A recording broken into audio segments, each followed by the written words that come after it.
Kangra cooperative bank जो कि हिमाचल सरकार की एक एसेट है, एक पीएसयू है,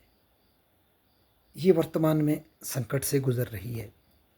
इसमें ट्रिब्यून के अखबार के अनुसार 13 सितंबर की न्यूज़ है, एनपीए नॉन परफॉर्मिंग एसेट, ऐसे लोन, ऐसी देनदारी जो कि अब बैंक को फ़ायदा नहीं दे रही, वो 1400 करोड़ की हो गई है। और वर्तमान समय में कुछ दिनों से कांगड़ा कोऑपरेटिव बैंक के जो चेयरमैन हैं, जो कि पॉलिटिशियन होते हैं, कुलदीप पठानिया जी, हर सरकार अपना चेयरमैन लगाती है,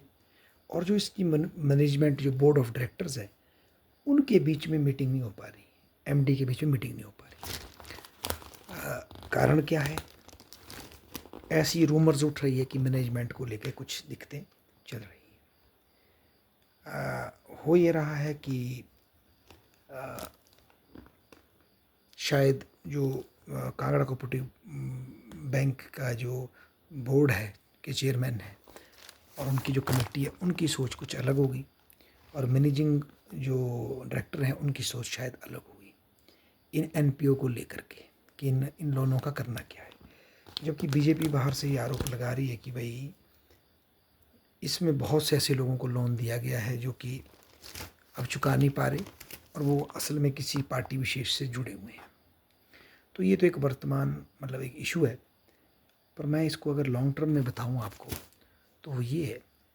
हर पार्टी जब सत्ता में आती है तो गवर्नमेंट एसेट्स का, गवर्नमेंट पीएसयूज़ का अपने लोगों को प्लेस करने के लिए यूज़ किया जाता है, और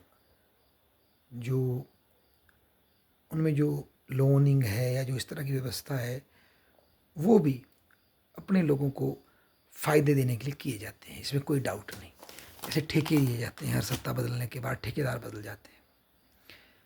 पर नुकसान ये होता है इससे कि अब ये बैंक कल अगर डूबता है, इसमें जो लोगों ने एसेट लगाई है, इसको नुकसान पहुंचता है, तो साधारण टैक्स पेयर को इसकी मार लगेगी। तो इसलिए मुझे ऐसा लगता है, और एक जो आर्टिकल मैंने पढ़ा था उसके अनुसार भी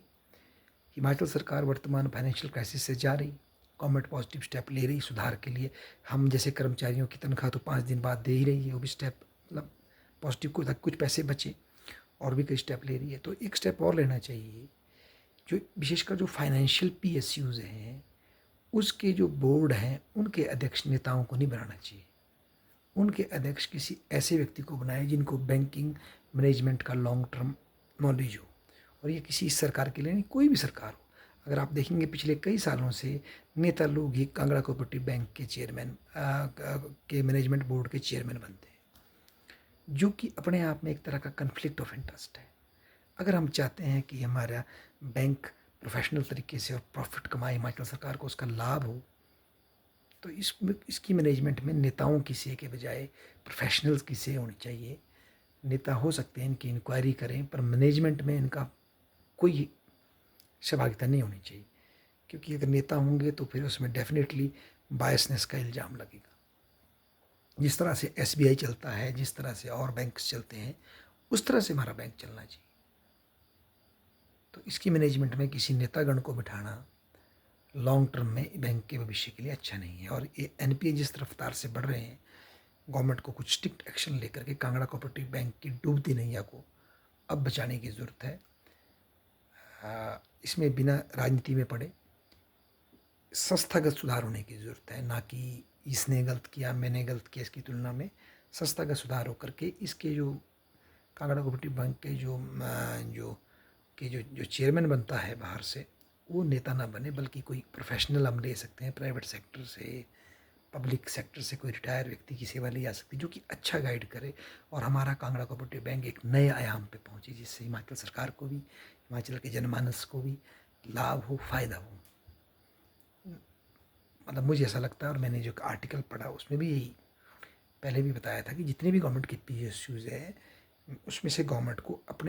अपने नेताओं को विड्रॉ करना चाहिए और उसकी मैनेजमेंट प्रोफेशनल लोगों को देनी चाहिए, अगर सच में हम उसमें से लाभ कमाना चाहते हैं, उसको चलाना चाहते हैं लंबे समय तक। धन्यवाद।